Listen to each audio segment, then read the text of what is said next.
Le nhlangano ye-Eswatini National Youth Cooperative Alliance lokuyinhlangano lebuke bona-ke abantu labasha labasenhlanganweni Telibanjosano. Ithi le nhlangano-ke ibone kufanele ukuthi ibambe lo mhlangano womfundo yasikole lohlanganisa-ke emave-ke lasiphohlongo lokulive laseMozambique, live laseLesotho, Zambia, Zimbabwe, South Africa, Botswana, Lesotho kubalwa lambalwa. Ngikusho kwa-Hezekiel Thwana longumengameli wale nhlangano uthi babheke ukuthi kube kuningi labakuzuzako kulo mhlangano sikolwa. Sihlangene singema-youth cooperatives laqhamuka emaveni la within the SADC region.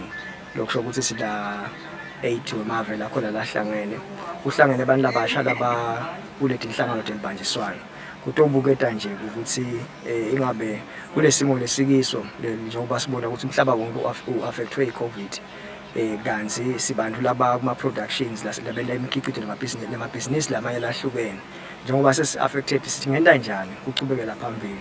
So sithike asibuye singilamave sitohlala phansi sibukete shiyela legwayi nalokuthi sibukele ukuthi labanye bendane kuphi bahleli bakuphi. Ola long bekade kumave lamathathu kunguBotswana, Lesotho, Eswatini, but this year we felt kungaba kuhle ukuthi let us involve our other sister countries lokufaka ekhathi Mozambique, South Africa, Botswana, Malawi, Zambia, Zimbabwe. Ngekusho kwemnumzane uRapeleng lokuchamuka khona-ke eveni laseBotswana uthi uyakholelwa-ke ukuthi batawukwati ukuthi bashilene lona-ke ligwayi emkhathini kwale mave-ke lasiphohlongo kulandlela ukuthi ngaphambilini bokusolo-ke kumave lamathathu lokulive laseSwatini, live laseBotswana lelive laseLesotho.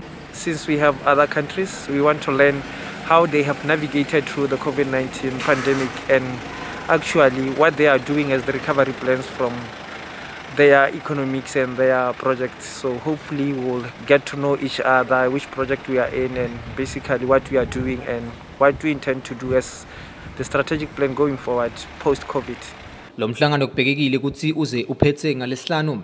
Kanti kutabe solokhulunyiswana xoxiswana ukuthi ingabe mbambamba yini-ke labangayenda kuthi-ke bathole yona-ke izuzo kuso lesikhathi se-COVID-19. Endzabeni temsakato iMaswati Channel, Ingeri Kalux noHlohla Thwala sikumathapha.